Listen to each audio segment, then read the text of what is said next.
അല്ല, വലിയ സന്തോഷത്തോടെ ഞാനിപ്പോൾ കളക്ടറിൻ്റെ നിന്ന് എൻ്റെ ഒഫീഷ്യൽ സർട്ടിഫിക്കറ്റ് എടുത്തു. എൻ്റെ സുഹൃത്ത് അടൂർ പ്രകാശ് അകത്ത് കയറുന്നു അദ്ദേഹത്തിൻ്റെ സർട്ടിഫിക്കറ്റ് ആവശ്യപ്പെടാൻ. ഞങ്ങൾക്ക് ഈ തെരഞ്ഞെടുപ്പിൽ രണ്ടുപേർക്കും ചില ടെൻസ് മൊമെൻറ്റ്സ് ഉണ്ടായിരുന്നു. ഞാൻ കുറച്ച് നേരത്തെ മാധ്യമക്കാരോട് പറഞ്ഞത് ക്രിക്കറ്റിൻ്റെ T20 വേൾഡ് കപ്പ് വെസ്റ്റ് ഇൻഡീസിലും അമേരിക്കയിലും ആണ്, പക്ഷേ സൂപ്പർ ഓവർ ഇവിടെ തിരുവനന്തപുരത്താണ് നടന്നത്. പക്ഷേ അവസാനത്തിൽ വിജയം ഞങ്ങളുടെ ആയിരുന്നു.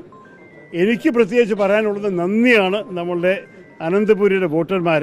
അവരെല്ലാവരും എനിക്ക് വേണ്ടി അവർ ഈ 4 തവണ നൽകിയ വിശ്വാസം വീണ്ടും തന്നു. ഞാൻ അതിനെ കാത്തു സൂക്ഷിക്കും. അവരുടെ ഓരോരോ പ്രതീക്ഷയും ഞാൻ പൂർത്തിയാക്കാൻ ശ്രമിക്കും. ഈ വരാൻ പോകുന്ന കാലത്തിൽ ഒരു കാര്യം കൂടി പറയാം. അത് എൻ്റെ എതിരാളികൾ രാജീവ് ചന്ദ്രശേഖരും പിന്നെ പനിയൻ രവീന്ദ്രനും നല്ലൊരു പോരാട്ടം നടത്തി. ഇതൊരു എക്സലൻറ്റ് മത്സരമായിരുന്നു. ഇനി നമ്മളെല്ലാവരും മര്യാദയോടെ ജനാധിപത്യ വിശ്വാസികളായിട്ട് മുന്നോട്ട് പോട്ടെ. നമ്മുടെ തിരുവനന്തപുരത്തെ നന്നാക്കാൻ എല്ലാവരും സഹകരിക്കട്ടെ എന്നാണ് എൻ്റെ ഒരു പ്രാർത്ഥന.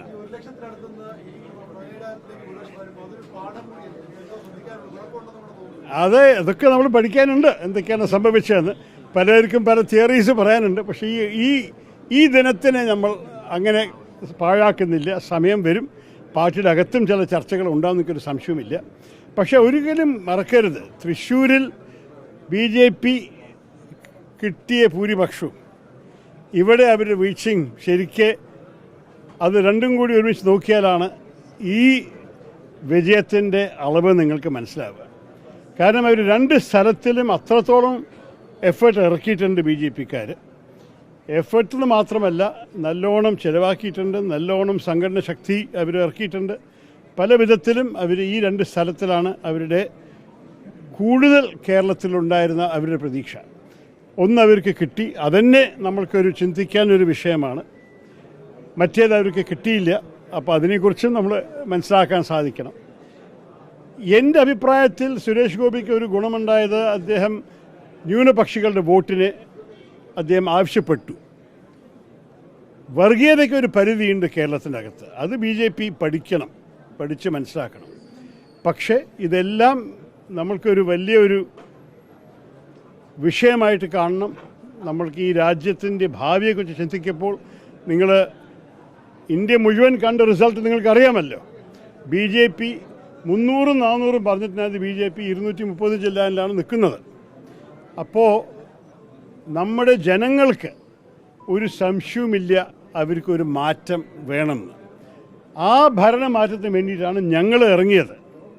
അത് നമുക്ക് പൂർണ്ണമായിട്ട് ചെയ്യാൻ സാധിച്ചിട്ടില്ലെങ്കിലും ഇപ്പോൾ കൂടി ഇന്ത്യ മുന്നണിക്ക് ഒരു 232 സീറ്റുണ്ട്. BJP ഒറ്റയ്ക്കാണ് മറ്റേ ഒരു എണ്ണമുള്ളത്. അതുകൊണ്ട് ഘടകകക്ഷികളുടെ കയ്യിലാണ് ഇപ്പോൾ സർക്കാരിൻ്റെ ഉണ്ടാക്കലിൻ്റെ അവസാനത്തെ തീരുമാനം. പക്ഷേ എന്തായാലും നമുക്ക് എല്ലാവരെയും കൂട്ടിക്കൊണ്ടുവരുന്ന ഒരു രാഷ്ട്രീയത്തിനൊരു വോട്ടാണിത്. അതിൻ്റെ അർത്ഥം ഒരു പാർട്ടി അവരുടെ ഇഷ്ടപ്രകാരം ചെയ്യണതും നമ്മളുടെ ഭാരതത്തിൻ്റെ ഓരോരോ സ്ഥാപനത്തിൻ്റെ അവരുടെ കീഴിൽ അവർ വെച്ചിട്ട് അതിൻ്റെ ഓട്ടോണമിയും അതിൻ്റെ സ്വാതന്ത്ര്യവും ഒക്കെ നശിപ്പിക്കുന്നത് ആ രാഷ്ട്രീയം ഇപ്പം മാറും. അതാണ് നമ്മൾ കാണുന്നത്. ഇവിടെ തിരുവനന്തപുരത്ത് നിന്നിട്ട് എനിക്ക് എന്താ പറയാനുള്ളത് അതിനെക്കുറിച്ച്? ഡൽഹിയിൽ ചർച്ച നടക്കുന്നുണ്ടാവും. അഥവാ NDA-ൻ്റെ ഒപ്പം നിന്ന ഘടകകക്ഷികൾ ആഗ്രഹിക്കുന്നു NDA-യിൽ തന്നെ നിൽക്കണമെന്നുണ്ടെങ്കിൽ അവർക്കായിരിക്കും ഭൂരിപക്ഷം. അഥവാ അവർ കാൽ മാറാൻ തീരുമാനിച്ചാൽ ഞങ്ങളുടെ ആയിരിക്കും തീരുമാനം. പക്ഷേ ഞാനിതിലൊന്നും ഇൻവോൾവ് അല്ല. ഞാൻ ഇവിടെ തിരുവനന്തപുരത്തായിരുന്നു എൻ്റെ ശ്രദ്ധ. നാളെ ഞാൻ ഡൽഹിക്ക് പോകുന്നുണ്ട്. അപ്പോൾ അവിടെ നിന്നാണ് നിങ്ങൾക്ക് ശരിക്കും ആ ചോദ്യത്തിൻ്റെ മറുപടി അറിയേണ്ടത്, ഇവിടെ നിന്നല്ല.